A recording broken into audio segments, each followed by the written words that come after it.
Hello दोस्तों, स्वागत है आप सभी का हमारे यूट्यूब चैनल पर। और आज की इस वीडियो में हम डिस्कस करने वाले हैं मैथ के कुछ इंपॉर्टेंट क्वेश्चन जो कंसेप्चुअल बेस है।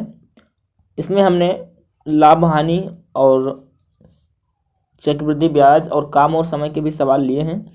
तो वीडियो बहुत ही इम्पोर्टेंट होने वाली है। चलिए सवालों को स्टार्ट करते हैं और एक एक करके हम समझते हैं सवालों को। पहला सवाल हमारे पास लिखा है कि किसी वस्तु को 4200 रुपये में बेचा गया तो 30% की हानि हुई, क्रय मूल्य ज्ञात कीजिए। बहुत ही सिंपल सा क्वेश्चन मैंने स्टार्ट किया, सिंपल से क्वेश्चन से स्टार्ट किया है। और इसको अगर आपको आता है तो कमेंट बॉक्स में कमेंट करके जरूर बताइएगा। बहुत ही सिंपल सा क्वेश्चन है, आप इसको माइंड में भी कर सकते हैं। तो चलिए स्टार्ट करते हैं, हम समझते हैं। 4200 रुपये में बेचा गया, अर्थात एसपी को हम बेचा मूल्य कहते हैं। 4200 रुपये में ये बेच दिया गया। खरीदा गया कितने में होगा ये नहीं पता, ये हमें ज्ञात करना है। हानि कितने की हुई, हानि हुई है 30% की। तो 42 रुपये में बेचा गया, 30% की हानि, तो कितने में खरीदा गया होगा ये हमें पता करना है। तो पहला इसका जो नियम है, जब हानि होती है तो 100 में से ही हम घटा देते हैं। 100 में से 30% की हानि था, 70% में ये बेचा गया होगा। तो सिंपल सी बात है कि 4200 का हम 70% निकाल लेंगे। 4200 का 70%, 70 बटे में 100। 0 0 कट गया, 1 0 से 1 0 भी कट गया। 7 0 0, 7 दूनी 14 के 4 हासिल 1, 7 चौक 28 और 1 29। ये 2940 रुपये हमारा एसपी आ गया। यही है, सॉरी एसपी नहीं है, सीपी। ये खरीदा मूल्य आ गया। ये पहला मेथड था। दूसरा तरीका इसका भी है कि हम 4200 रुपये का, यानी 4200 जो है इसका 30% निकाल लेंगे। 30% क्योंकि हानि हुई है, 30% निकाल के घटा देंगे 4200 से में। तो 30% होता है 30 बटे में 100। 0 0 कट गया, 0 0 कट गया। 3 0 0, 3 दूनी 6 और 3 चौक 12, अर्थात 1260 रुपये ये हमारा। इसका सिर्फ क्या हुआ, सिर्फ हानि हुई। अब हम कितने में बेचा है, 4200 में। तो 4200 में हम 1260 रुपये हम घटा देंगे। 0 हो गया, 10 में से 6 गया 4, अब यहाँ 1, यहाँ 11, 11 में से 2 गया 9, और यहाँ पे हुआ 3, 3 में से 1 गया 2, अर्थात 2940 रुपये ये हमारा क्या हुआ, ये हमारा सीपी हो गया। दूसरा तरीका इसका ये भी है। तो आप दोनों तरीके से हल कर सकते हैं। चलिए बढ़ते हैं नेक्स्ट सवाल की ओर। अगला सवाल क्या कहता है और आपकी स्क्रीन पे हल कीजिएगा, आंसर बताइए। किसी वस्तु को 12,000 में खरीदा तो कितने रुपए में बेचा जाए कि 30% का लाभ हो। 12,000 रुपये में खरीदा, अर्थात ये सीपी है। एसपी हमें ज्ञात करना है ये भी। और लाभ कितने का होना चाहिए, लाभ होना चाहिए 30%। 30% का। तो पहला तरीका इसका क्या है कि हम ये ज्ञात कर सकते हैं कि 30% का लाभ, जब भी लाभ होगा तो 100 में जोड़ेंगे और हानि होगा तो 100 में से घटाते हैं। ये अभी मैंने सीखा था। तो 12,000 का पहला तरीका क्या है कि 12,000 का 30% मतलब 130% निकाल लेंगे। 0 0 कट गया, 0 से 0 कट गया। 13 0 0, 13 0 0, 13 दूना 26 के 6 हासिल 2, 13 का नाम 13, 2 15। ये 15,600 रुपया हमारा एसपी आएगा। दूसरा तरीका इसका क्या है, इसका दूसरा तरीका भी है कि 12,000 रुपया जो है इसका 30% का लाभ हो, अर्थात हम 30% निकाल लेंगे पहले। 30% में 30 बटे में 100, 0 0 कट गया, 0 0 कट गया। 3 0 0, 3 0 0, 3 दूनी 6, 3 एकम 3, 36 रुपया सिर्फ लाभ आया। अब क्या करेंगे हम, 12,000 में बेचा है, लाभ कितना आया 3600। तो इसमें हम क्या करेंगे, 36 जोड़ देंगे।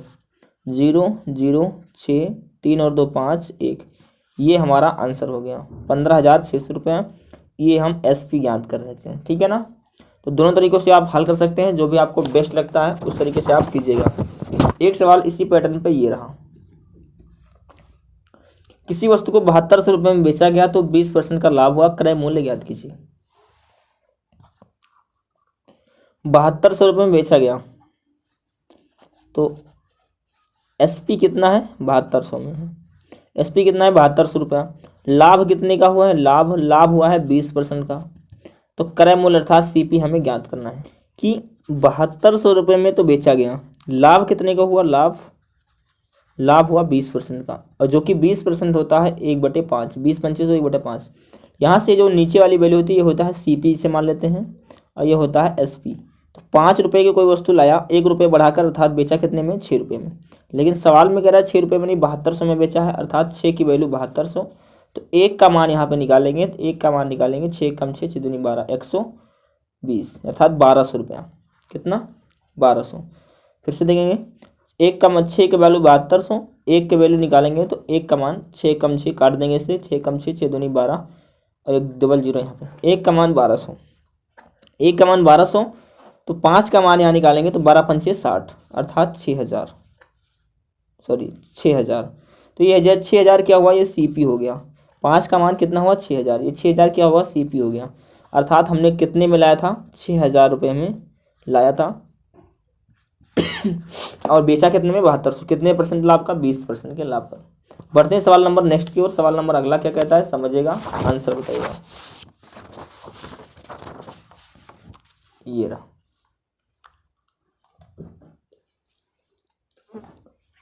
एक वस्तु को 8000 रुपये में खरीदा गया तो इसे कितने रुपए में बेचा जाए कि 15% की हानि हो। खरीदा गया मान लो सीपी होता है, सीपी कितना है 8000 रुपया, और एसपी हमें निकालना है। हानि कितने की हुई, हानि 15% की। इसका दो तरीका है, 15% मतलब 15/100 होता है। 5 से काटेंगे, 5 या 15, 5 से काटेंगे 20, ठीक है।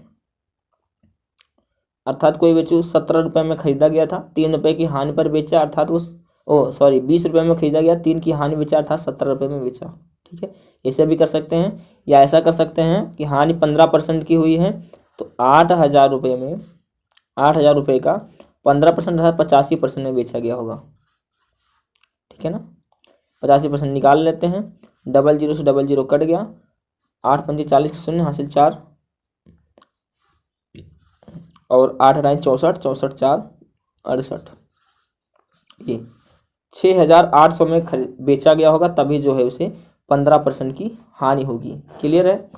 बढ़ते हैं सवाल नंबर नेक्स्ट की ओर। सवाल नंबर अगला क्या कहता है, समझिएगा, आंसर बताइए।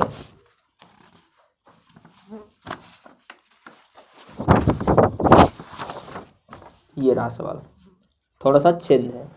किसी वस्तु को 4800 रुपये में बेचने पर 20% की हानि हुई तो इसे कितने रुपए में बेचा जाएगा 10% का लाभ हो।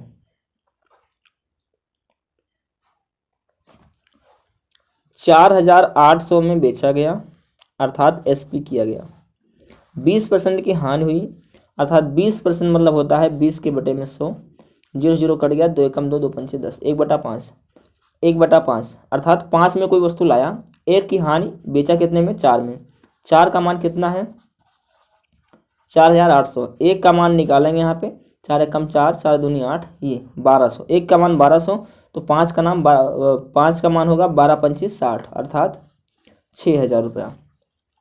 6000 रुपये में कोई वस्तु लाया गया होगा तो 4800 में बेचा गया होगा, तो हमें कितने परसेंट की हानि हुई है 20% की। अब हमसे कह रहा है इसे कितने रुपये में बेचा जाए कि 10% का लाभ हो। 6000 रुपया अब हो गया, ये क्या है सीपी है। 10% लाभ कमाने के लिए 110% निकाल लेंगे हम। ये या तो दूसरा तरीका भी है इसका, बताते हैं, पहले इसको ज्ञात करते हैं। ये 0 0 कट गया, 11 0 0, 11 0 0, 11 छक्का 66, 6600 रुपया। क्लियर है। इसका दूसरा तरीका क्या है, 10% मतलब होता है कि 1/10, मतलब 10 से कोई चीज़ 10 में लेकर आया, 1 के लाभ कमाने के लिए 11 में बेचा, 11 का मान कितना है यहाँ पे, तो आप ये तरीका इस्तेमाल करें। ये तरीका आपको बहुत ही कम समझ में हल्का मुझे लगता है आ रहा होगा, तो ये तरीका वन ऑफ दी बेस्ट है। क्लियर है। 12 नंबर सवाल के बाद, 12 नंबर नहीं, इस सवाल के बाद हम बढ़ते हैं अगले सवाल की ओर। ये रहा आपके, इसमें सेम टू सेम पैटर्न पे आधारित है। किसी वस्तु को 14400 में बेचने पर 10% की हानि हुई तो इसे कितने रुपए में बेचा जाएगी 15% का लाभ हो। 14400 बेचने पर अर्थात एसपी करने पर 10% की हानि हुई, हानि 10% अर्थात 90% में 90%, या ऐसा कर सकते, चलिए 90% निकाल लेते हैं इसका। 90% कितना होता है, परसेंट से परसेंट हटा, मतलब कि 0 से 0 हटा, और 9 से 9 0 0, 9 चौक 36 के 6 हासिल 3, 9 चौक 36, 36 3 39, 39 के 9 हासिल 3, 9 का 9 3 12, ये 12960 रुपये में इसे क्या किया होगा, खरीदा गया होगा। तब 10% की हानि मिली तो 14400 में बेचा गया होगा। 15% लाभ कमाने के लिए, इसका 15% मतलब 115% निकाल लेते हैं। यहीं पे डबल जीरो से, सॉरी एक ही जीरो कटा है अभी, यहाँ करते हैं इसको। 12960 रुपये हमारा एसपी आ गया। इसका 15% निकालते हैं तो 1 होता है 15, 15% मतलब 15/100। 1 जीरो से सिर्फ 1 जीरो कटा है अभी। 5 से काटेंगे, 5 या 15, 5 से काटेंगे 5 गुना 10, 2 से काटेंगे इसे 2 छंग 12, दो चौको 8, 1 9 2 8 16, ठीक है ना। ये 6048 आएगा इसका। और गुणा अभी 3 करना है।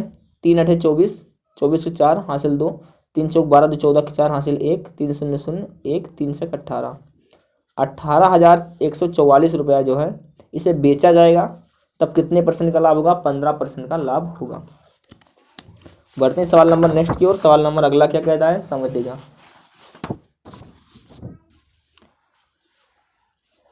एक बेईमान दुकानदार गलत बाट का उपयोग करके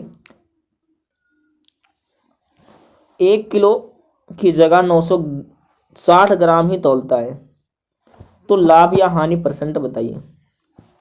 देखिए ये सवाल एग्जाम में अक्सर आता है कि 1 किलोग्राम की जगह 1 केजी की जगह कितना तौलता है? 960 ग्राम तौलता है। पहले तो ये बात समझिए ये किलोग्राम में है या ग्राम में है, तो इसे ग्राम में बदल लीजिए। तो 1 किलोग्राम में होता है 1000 ग्राम, मतलब 1000 ग्राम में वह 960 ग्राम ही तौलता है। कितना ग्राम कम तौलता है? तो 40 ग्राम कम तौलता है। अब याद रखना किस पे? इस 960 पे ही निकालेंगे हम, ना कि 1000 पे। तो परसेंटेज के लिए गुणा में 100, लाभ या हानि बताना है तो परसेंटेज के लिए गुणा में 100 कर देंगे। 0 से 0 यहाँ पे कट गया, 4 से काटेंगे, 4 एकम 4, 4 दूनी 8, 1 9 16 हो गया, 4 चौक 16 24। तो यहाँ पे 100 बटे में 24 मिलेगा। अब इसको हम ये परसेंट हो गया, या आप एक बार दो बार और काट दीजिए।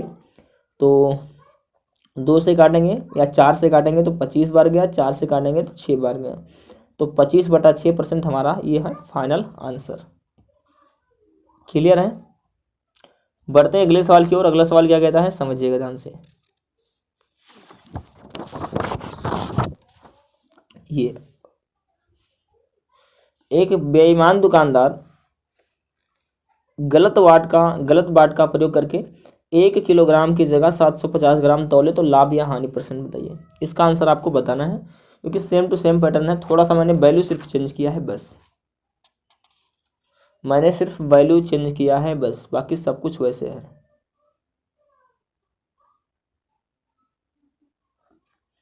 देखिए 1 किलोग्राम कितना तौल रहा है? 750 ग्राम तौल रहा है। 1 किलोग्राम में होता है 1000 ग्राम, 750 ग्राम में या तो 750 ग्राम तौल रहा है। तो कितना कम तौल रहा है? तो यहाँ पे हम देख सकते हैं तो ये 250 यानी 250 ग्राम कम तौल रहा है। किस पे? 750 ग्राम पे ही निकालेंगे हम, जो निकालेंगे। 1 0 से 1 0 नीचे कट गया, या यहाँ से काट सकते थे, 25 से काटें, 25 या 75, 25 से कम 25 10 मिला, और 10 दहम्मा 100, 100/3 अर्थात यहाँ पे आएगा 33, सही 1/3%, जो कि आपका आंसर हो गया। ये लाभ होगा, याद रखना ये लाभ होगा, ठीक है। और यहाँ पे भी लाभ होगा, यहाँ पे भी इस सवाल में जो मैंने बताया था 25/6 ये लाभ होगा, ना कि हानि होगी, ठीक है। आगे बढ़ते हैं। जब कम तोलेगा तो वो लाभ ही उसे होगा, ज़्यादा तोलेगा तो हानि हो जाएगा। एक बेईमान कपड़ा व्यापारी गलत मीटर स्केल का उपयोग करके 3 मीटर की जगह 210 मीटर नापे, तो लाभ या हानि परसेंट कितना होगा। याद रखना अगर वो जितना नापना चाहिए उससे अगर वो कम नाप रहा है तो हमेशा लाभ होगा। अगर वो जितना मापना चाहिए उससे ज़्यादा नाप दे रहा है तो उस व्यक्ति को हानि होगी, जो दुकानदार वाला रहेगा।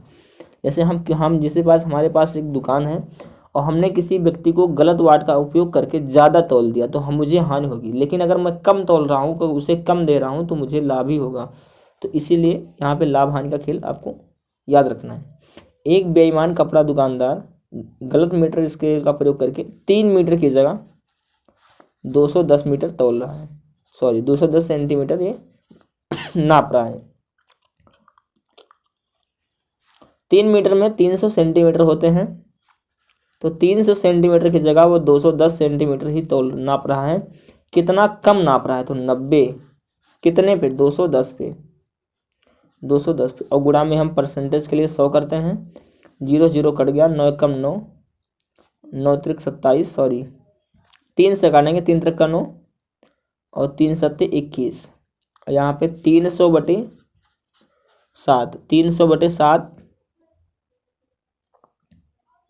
300/7 निकालेंगे तो 42 सही 6/7% लाभ होगा। ठीक है, 7 7 चौक 28, 2 30, 20, 7 दूनी 14 और 14 6/7। ठीक है ना, ये सही है। बढ़ते हैं नेक्स्ट सवाल की ओर। अगले सवाल क्या कहता है? अगला सवाल जो हमने लिया है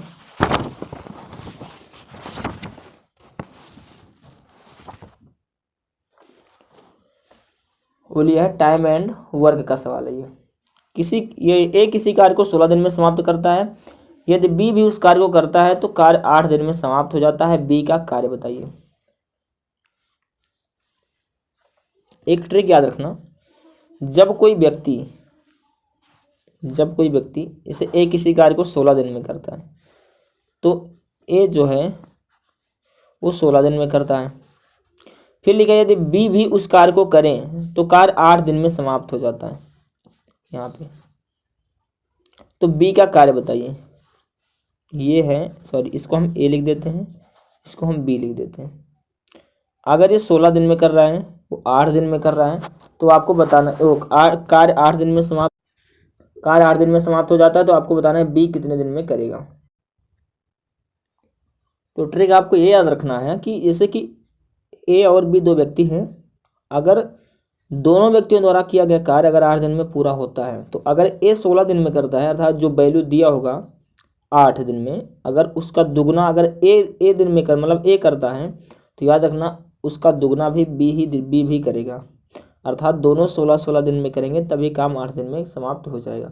ये याद रखना। जैसे कि ए द्वारा किया गया कार्य मान लेते हैं कि 20 है, ए किसी कार्य को 20 दिन में करता है, अब बी भी इस कार्य को करे तो कार्य 10 दिन में समाप्त हो जाता है। तो बताइए बी कितने दिन में करेगा? तो बी भी 20 दिन में करेगा, क्योंकि इसका हाफ है ना, तो इसका ये डबल हो जाता है। ये चीज़ आपको हमेशा याद रखनी है। ये ट्रिक समझें या और भी समझें, कंसेप्ट समझें, जो भी समझें।